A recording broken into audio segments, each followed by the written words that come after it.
Hai semua, Assalamualaikum. Kali ini aku mau meriksa dompet keuangan atau dompet disiplin di mana sekarang udah jalan setengah bulan di bulan Mei 2022. Nah, kita lihat apakah keuangannya sehat ataukah bokeh di tengah bulan atau bagaimana. Jadi, aku tuh biasanya cross check dulu gitu ya sebelum di akhir bulan. Biasanya ada perkembangan baik dan tidak baiknya itu udah kelihatan gitu di tengah bulan tuh seperti apa keuangan kita. Nah, buat teman-teman yang di DM di Instagram selalu pengen mengetahui gitu apakah kabar keuangannya Umi Alia tuh kayak gimana sih gitu. Mungkin karena aku sering share atau buat reels berkaitan dengan anggaran mingguan, bulanan dan lain sebagainya. Jadi mungkin penasaran. Nah, sekarang aku perlihatin ke kalian bahwa keuangannya aku tuh kita akan buka sama-sama ya. Nah, yang pertama di sini aku pakainya dompet pintar.id ya teman-teman, seperti ini nih. Lupa tadi nggak bilang ke teman-teman. Kalau misalnya mau order ini tuh recommended banget ya teman-teman, tanpa di endorse, tapi aku memang kalau misalnya barangnya bagus selalu kasih tahu bagus ke teman-teman. Linknya aku cantumkan di description box. Nah, kita langsung akan bertemu dengan mika-mika ini atau pouch yang mana ini tuh berfungsi kiri kanan. Oke, langsung aja. Di sini aku nggak nge-review produk karena udah tahu dan udah sering aku review juga. Langsung ke anggaran yang pertama. Di sini aku mendahulukan yang wajib-wajib dulu. Yang pertama ada budget wifi. Jadi wifi ini aku anggarkan 250.000 per bulan.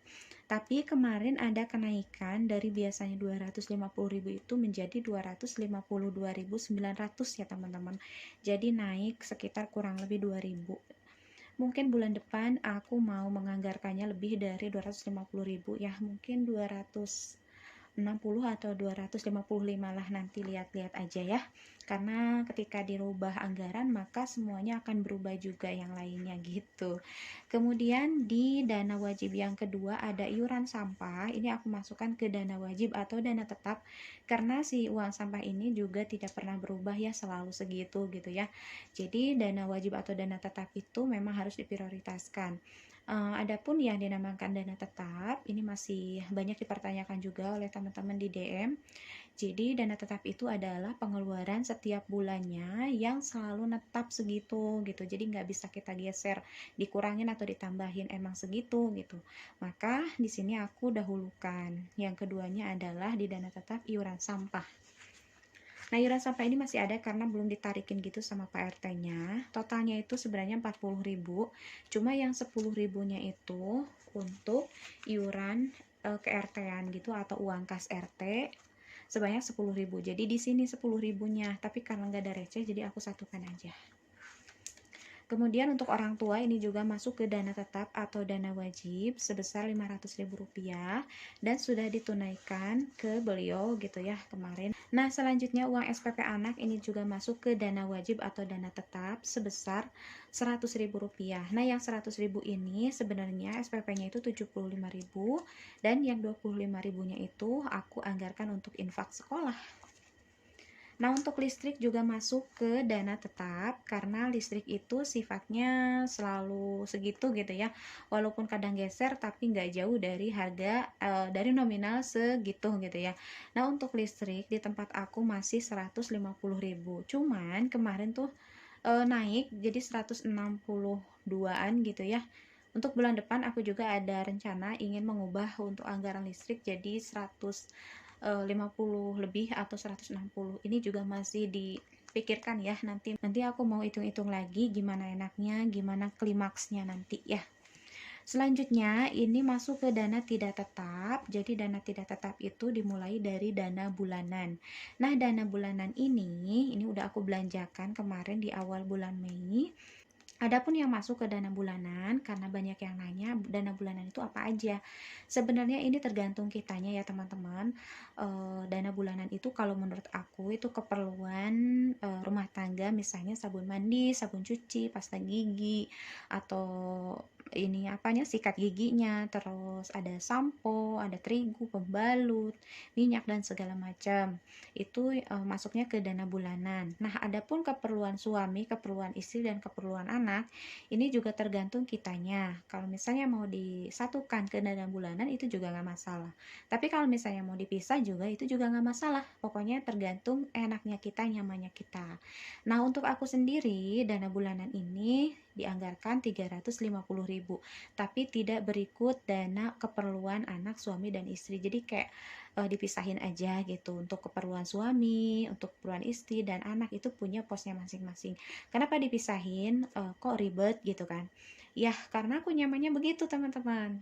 Keperluan aku memang beda dengan suami, dan keperluan suami beda dengan aku. Contoh, keperluan suami itu kayak misalnya cukuran rambut, suami itu suka beli cuci muka, atau suami itu suka beli minyak rambut, parfum, terus apalagi lah pokoknya yang tahu pasti istrinya gitu ya. Sedangkan untuk keperluan aku itu berkaitan dengan skincare, berkaitan dengan pakaian mungkin gitu ya, atau sendal mungkin. Terus keperluan anak juga beda ya. Keperluan anak pasti menyangkut beli jepitan lah, beli sendal lah, beli apa gitu. Pokoknya antara keluarga itu memiliki kebutuhan masing-masing yang berbeda dan jumlah berbeda juga. Gitu teman-teman ya. Mungkin teman-teman ada yang komen di DM di Instagram juga, merasa ribet katanya gitu kalau dipisah-pisah. Ya silahkan kembalikan ke kenyamanan masing-masing. Lanjut, ini untuk beras. Dan beras ini masih sisa 40.000. Ini aku anggarkan untuk beras per bulannya 150.000 ya teman-teman. Anggota keluarga 2 dewasa dan 1 anak. Nah, suami juga makannya di luar 1 kali ya, makan siang, jadi nggak full di rumah gitu. Jadi untuk beras 150.000 sebulan untuk keluarga kecil kami itu lebih dari cukup. Nah, kemarin udah dibelikan ke beras 1 karung ya teman-teman, harga 110.000 yang merek Raja Lele. Nah, ini sisanya 40.000. Nah, yang 40.000 ini jangan langsung dijajankan ya teman-teman, mentang-mentang udah beli beras karung terus dijajanin gitu ya, enggak, jangan dulu. Karena khawatirnya kita kekurangan beras di tengah bulan, terus kita bingung ngambil dari anggaran mana gitu ya. Kecuali kalau misalnya udah klimaks di akhir bulan, terus udah selesai evaluasi dan ini masih ada sisa, yaitu mau bebas, terserah teman-teman mau dijajankan atau ditabungkan, itu bebas aja. Kalau aku mah langsung aja disimpan sebelum sampai kepada finish bulan Mei. Kemudian ini dari sini kayak ini, belanja mingguan. Nah, untuk mingguan ini sebenarnya ditotalkan 600.000 per bulan. Nah, yang 600.000 per bulan ini itu tujuannya untuk membeli lauk pauk ya teman-teman. Bisa food prep, bisa beli makan matang atau gimana. Terserah teman-teman aja. Tapi di sini aku hanya menge-share apa yang biasa aku jalani. Nah, buat aku yang dana 600.000 per bulan itu dibagi 4, yaitu minggu ke-1, minggu ke-2, minggu ke-3, dan ke-4 gitu. Kita bahas untuk yang minggu pertama dulu. Nah, minggu pertama kan udah lewat ya. Kemarin aku bikin food prep, sisanya 2.000 perak gitu ya. Jadi aku masukkan aja ke sini. Berapapun sisanya, kalau aku langsung dimasukkan lagi ke posnya, jadi nggak dijajanin gitu. Terus kemudian untuk yang pos yang kedua ini habis ya teman-teman, karena sekarang kan udah tanggal 15, jadi baru menyelesaikan 2 pos di bulan ini. Kenapa ini habis? Biasanya kan ada sisa karena memang untuk minggu kedua aku nggak bikin food prep, bahkan kurang ya teman-teman. Kemarin tuh sempat beli yang harian gitu, ada yang 25.000 sehari. Aku kemarin juga ada juga yang habis 30.000 karena kebetulan ada anak si sulung gitu ya. Jadi kita beli agak dilebihin, akhirnya agak kurang gitu, tapi nggak apa-apa, walaupun kurang tidak terlalu besar gitu, nggak jadi masalah. Nah, kalau misalnya ada yang kekurangan seperti ini, ngambilnya dari mana, Ini aku ngambil dari dana pegangan ya, teman-teman. Karena kan kita tuh megang uang yang suka dibawa kemana-mana gitu. Nah, pakainya uang itu. Terus kemudian, minggu ketiga masih utuh, karena belum jalan ke minggu ketiga ya, teman-teman. Insya Allah, besok aku mau mulai food prep untuk minggu ketiga dengan uang 150.000 ini. Masih utuh teman-teman. Sekarang kan hari Minggu nih saat aku ngambil video, di tanggal 15 bulan Mei. Oke, sekarang ke anggaran yang keempat, ini juga masih utuh, Rp150.000. Nah, lanjut ke air. Air, kalau aku kan masih ngerebus ya teman-teman, airnya itu masih manual, jadi beli air galon gitu yang harga 5.000, terus aku rebus manual, jadi lebih awet teman-teman. Anggarannya itu 50.000 sebulan. Nah, selama sebulan biasanya aku ngabisin uangnya itu 30 ribuan gitu. Nah, sekarang ada sisa 30.000 karena kemarin aku isi cuma 4 galon, jadi ada kembali 30.000 langsung dimasukkan lagi ke posnya. Lanjut ke posnya gas. Nah, untuk gas ini udah beli kemarin satu nih. Harga gasnya itu 23.000 sih sebenarnya. Harusnya ini ada 27. Nah, yang 5.000-nya itu dijajanin atau dijajankan. Jadi ada sisa 22.000.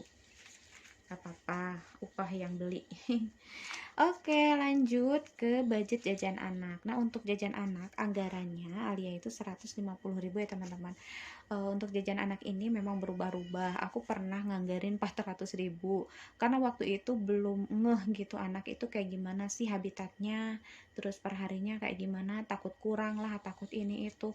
Ternyata sisanya banyak banget, terus aku kurangin 300.000 masih juga lebih. Aku anggarkan 200.000 masih lebih. Ternyata memang Alia itu standarnya 5.000 sehari. Akhirnya ya udahlah, sekarang aku anggarkan 150.000 per bulannya, jadi per harinya 5.000 gitu teman-teman. Dan itu pun masih suka nggak dijajankan beberapa bagian gitu ya. Nah, makanya aku membuat tantangan menabung. Sisa-sisa uang jajannya Alia aku tabungkan ke tabungannya dia. Kalau misalnya hari ini nih habis 2.000, berarti sisa 3.000. Nah, yang 3.000 ini aku masukkan ke tantangan nabungnya dia. Atau kalau misalnya nanti di akhir bulan selesai dapat sekian, maka itu haknya dia. Aku masukkan ke pos tabungannya dia gitu, teman-teman ya. Tapi nggak usah kita tekan juga, kalau misalnya anaknya mau jajan ya udah suruh jajan aja gitu. Itu cuma mengantisipasi jika misalnya ada lebih, maka udah ada wadahnya gitu yang siap nampung kayak gitu. Nah, untuk uang jajannya Alia ini ada sisa 75.000, berarti setengah bulan ya teman-teman. Nah, yang 75.000 ini sebenarnya nggak semuanya habis setiap hari 5.000, ada beberapa kolom apa namanya, tantangannya dia yang terisi, berarti pernah nggak jajan kayak gitu. Apalagi momen kemarin tuh kan bulan puasa, di bulan Mei itu masih bulan puasa, jadi Alia nggak jajan berhari-hari gitu teman-teman ya. Oke, sekarang tinggal setengah bulan lagi, sisa 75.000 untuk jajannya Alia, mudah-mudahan cukup insya Allah. Oke, lanjut ke pos berikutnya. Ini ada uang bensin. Nah, yang teman-teman DM di Instagram, masa sih cukup 50.000? Jadi aku pakai motornya tuh Mio gitu, awet ya teman-teman. Pakai Mio.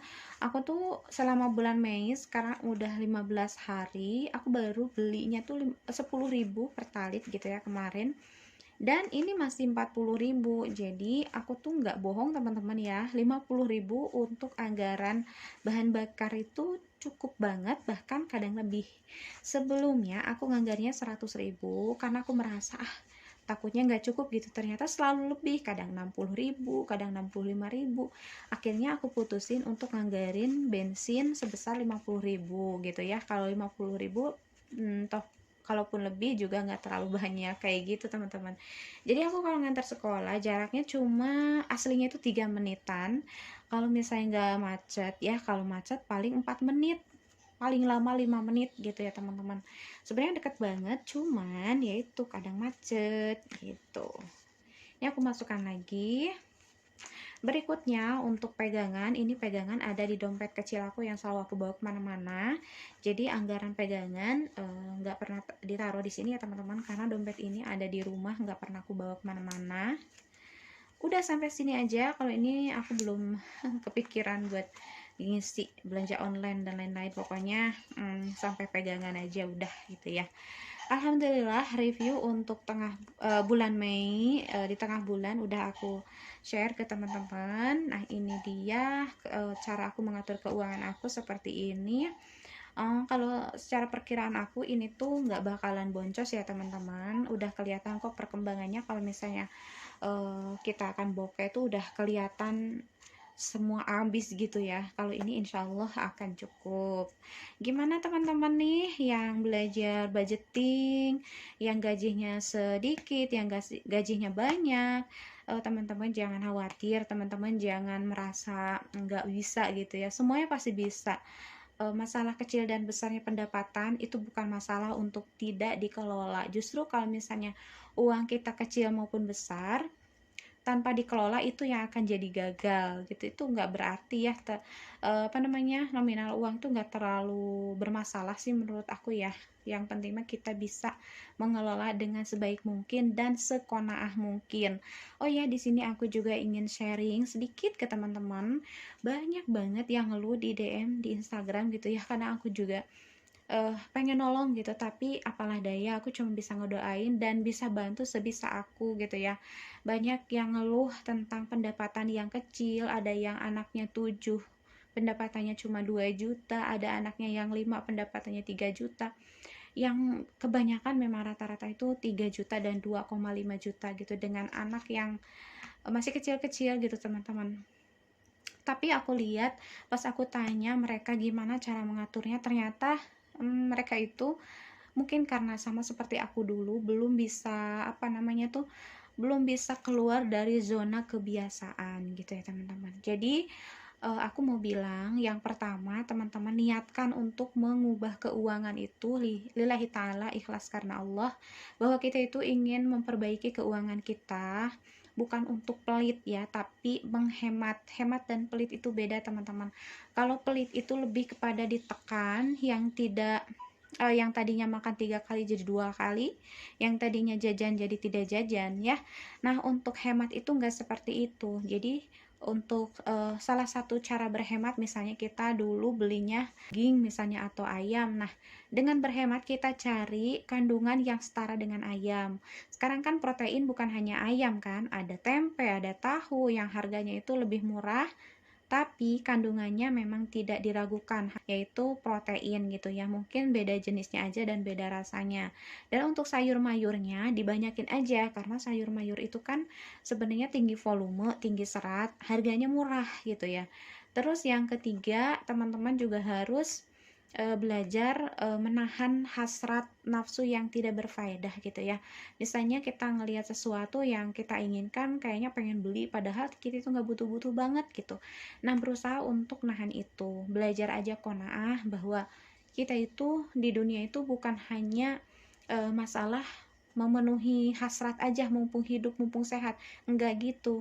Sehatnya sekarang justru kita gunakan sebaik mungkin untuk aset masa depan gitu kan. Jadi ada beberapa teman yang ngatain apa-apa ribet, apa-apa diatur, apa-apa ini. Ya udah, nggak usah didengerin. Mereka itu nggak tahu apa-apa. Yang tahu keluarga kita kan kita gitu. Jadi nggak usah didengerin teman-teman. Fokus aja ke tujuannya teman-teman. Yang penting mah tidak merugikan orang lain. Kita tidak mengelola uang orang lain. Kita mengelola uang halal hasil jerih payah suami kita. Dan kita bertujuan baik untuk bisa menolong keuangan keluarga kita gitu ya teman-teman. Oke, selamat belajar. Kalau gagal jangan putus asa, bangkit lagi, coba lagi, berusaha lagi dan belajar lagi. Teman-teman juga bisa cari referensi dari ahli keuangan yang lebih ahli lagi. Karena di sini aku masih belajar, masih meraba-raba juga. Banyak yang lebih ahli dari aku yang udah lihai, yang udah bertahun-tahun mengelola keuangan dan sukses gitu ya. Oke teman-teman, ambil yang baiknya, buang yang buruknya. Terima kasih, semoga bermanfaat dan assalamualaikum warahmatullahi wabarakatuh.